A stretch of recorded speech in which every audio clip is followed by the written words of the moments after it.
Alors 600-700 ans, je me disais bien que je l'avais déjà croisé quelque part.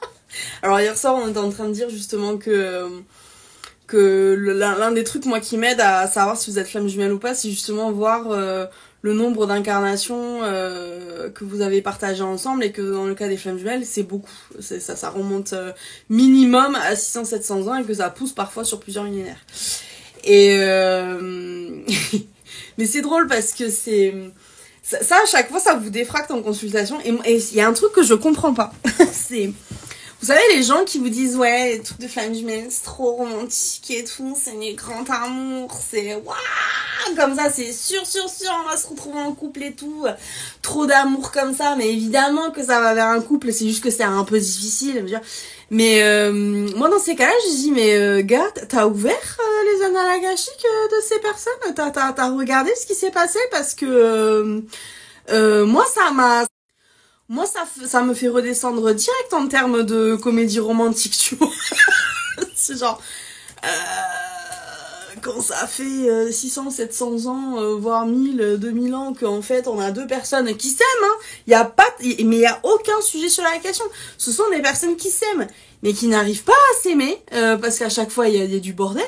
Mais du bordel, c'est pas juste qu'il vous a pas offert une rose à la Saint-Valentin, hein. C'est que le bordel, c'est parce qu'il y a meurtre, viol, exil, machin. Sur une consultation sur deux que je fais, j'ouvre les vies, je fais ah ben voilà, t'as beaucoup d'angoisse aujourd'hui parce que sur la vie d'avant tu t'es fait démembrer par ta vie qui t'aimait fort, hein, crime passionnel. Voilà. Donc y a plein de personnes qui me disent c'est un peu ardos quand même. Mais ouais, c'est ardos, c'est justement pour ça que t'es en parcours de flamme jumelle, c'est parce que c'est tellement ardos qu'à un moment donné, faut bien t'opposer, de dire soigne-toi s'il te plaît. Donc c'est pour ça que vous êtes fatigué, que vous êtes épuisé, que vous êtes hypersensible, que vous endormez pas la nuit, que vous faites des cauchemars, comment dire, que vous avez ce sentiment que la vie, à bien des égards, est trop difficile et devient insupportable plus on avance dans le parcours de flamme jumelle. Parce que c'est pas que vous qui avez 30, 40, 50 ans qui êtes assis dessus, c'est votre âme qui est assis dessus depuis 1000 ans. Donc ça fait beaucoup. Ça fait beaucoup d'angoisse qui aurait dû partir beaucoup plus vite. Vous voyez, donc c'est pour ça que le côté très comédie romantique, l'institution, vous allez vous retrouver et tout ça, pour moi c'est pas cohérent. Et c'est pour ça que plein de fois je vous dis, moi je me pose même pas la question de savoir si vous allez vous réunir ou pas. Des fois on a l'info, des fois on l'a pas, des fois je vous la partage, des fois c'est une projection. C'est pour ça qu'elle est pas pertinente, parce que en vrai, au bout de X années, X vies comme ça, vous vous êtes aimés. Il n'y a pas de sujet sur la question. L'amour, il est là. Mais l'amour, c'est all news. Parce qu'avec cet amour que vous avez plus ou moins consommé, plus ou moins fait des conneries avec, vous vous êtes aussi fait beaucoup de mal. C'est ça le truc. Et donc, l'incarnation où se déclare le parcours de flamme jumelle, dans le sens où il se conscientise, c'est, faut se dire, pose-toi 2 secondes, Jocelyne, parce que t'es un peu fatigué. 2, ça serait pas mal que ça s'arrête. 3, il y a une option un peu ouf, c'est que tu vives heureuse. Jocelyne, c'est pas mal de vivre heureux, parce que là, quand on ouvre tes vies antérieures, ça fait 2000 ans que c'est pas arrivé. Du coup, ça c'est brand news, tu vois. Ça c'est tout nouveau, tout neuf. Que t'aimes ton autre, ça c'est acté. Que tu sois heureuse, ça n'arrive pas. Donc, ça te dit pas on tente. Tu vois, c'est pour ça que l'amour qu'on ressent pour notre autre, c'est pas un amour qui a forcément une destination, j'ai envie de dire conjugale, mais qui a forcément une destination transcendantale, parce qu'il faut transcender tout ce qui s'est passé comme merde depuis longtemps. Ça dure depuis longtemps, tu vois. Donc, réunion par réunion, on s'en tape un peu. C'est heureux ou pas heureux, c'est ça qui est intéressant. Alors je sais que ceux qui sont dans le plus dur du parcours vont dire oui, mais c'est en étant avec mon autre que je vais être heureux. T'as déjà été avec ton autre, t'as déjà été pas heureux avec, ok?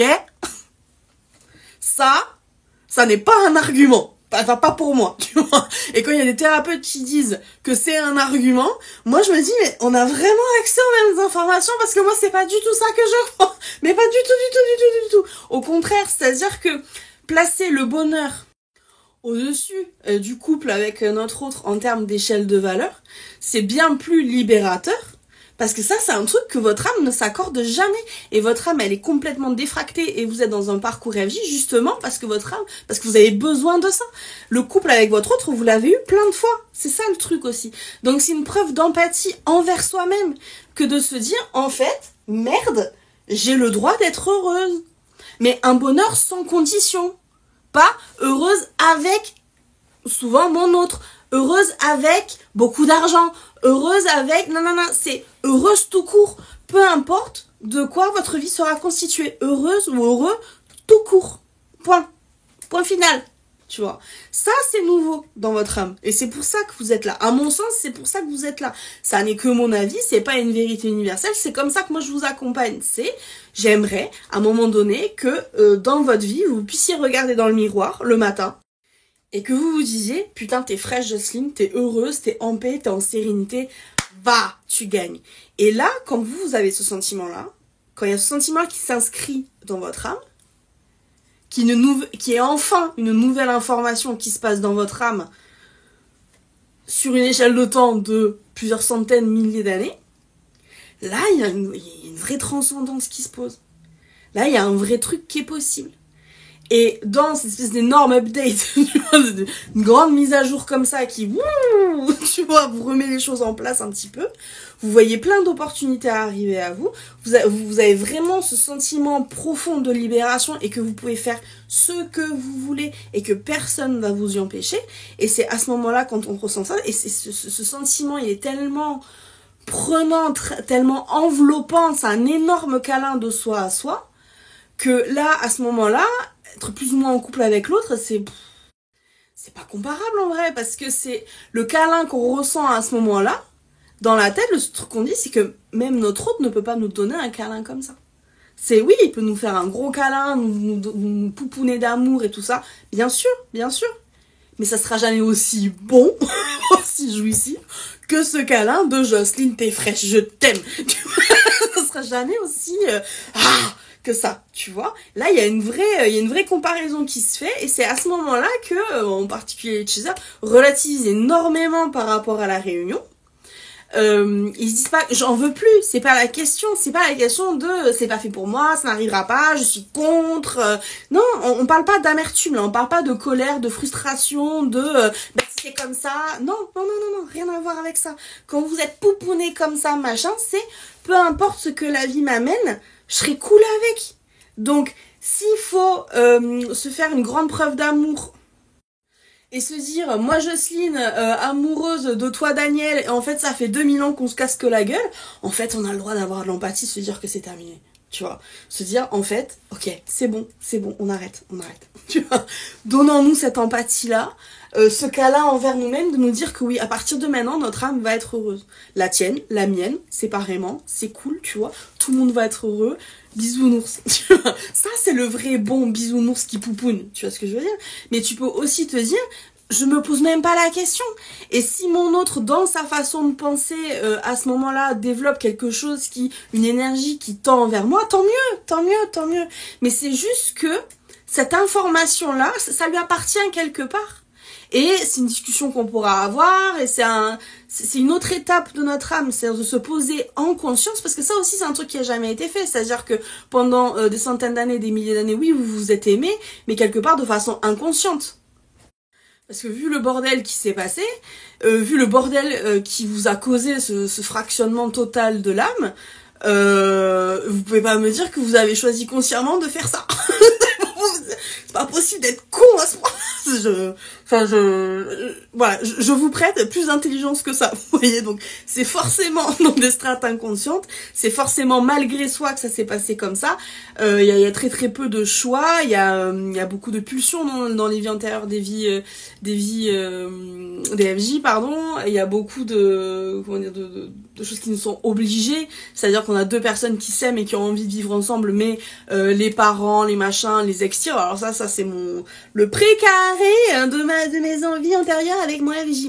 On a passé notre temps à nous séparer comme ça, genre toi tu pars là, supra chiant. Mais du coup, il n'y a aucune vie qui est en pleine maîtrise, où on fait des choix complètement éclairés et complètement libres. Ça, moi, je n'y crois pas. Donc, En tout cas, c'est pas ce que je constate. C'est même pas une question d'y croire, c'est une question de constater. C'est pas ce que je constate quand je check vos vies antérieures, vos énergies, ce que vous subissez. Il y a beaucoup de personnes qui m'appellent parce qu'ils sont dans un état de stress profond et qui comprennent pas d'où vient ce stress, des insomnies, des crises d'angoisse, des machins, voilà. Mais en fait, ça fait 2000 ans qu'on te tape sur la gueule, évidemment que t'es en plein syndrome de stress post-traumatique. Enfin, tu vis le stress d'actes, de choses qui se sont passées qui ne sont pas inhérents à cette vie-là. Donc c'est sûr que ça en psy, c'est l'un des petits trucs qu'on peut pas soigner en psy parce que le psy va chercher d'où ça vient, mais dans cette incarnation aussi, forcément, tu vois. Bah là, quand on ouvre vos vies comme ça, on se rend compte que c'est le stress post-traumatique de il y a 200 ans, qui est toujours bien actif, tu vois. Donc l'incarnation actuelle présente là, présentement là de Flamme Jumelle, ça sert à naviguer en conscience, qui est aussi complètement neuf par rapport à à ce qui se passe dans votre âme depuis longtemps. Et ça, vous en avez besoin, vous en avez besoin. Donc peu importe l'issue, on s'en fout. C'est ça, le fait que vous naviguiez désormais en conscience, c'est ça qui va faire que toute cette merde c'est terminé. Terminé. Peu importe l'issue. Et ça, c'est trop bien. Dites-vous dans le miroir, je suis fraîche, Jocelyne. On se dit aujourd'hui, là, je sais pas si vous avez déjà pris votre douche, il est plutôt tôt, encore là, 9h44, il est plutôt tôt. On se dit qu'on s'aime dans le miroir aujourd'hui, s'il vous plaît.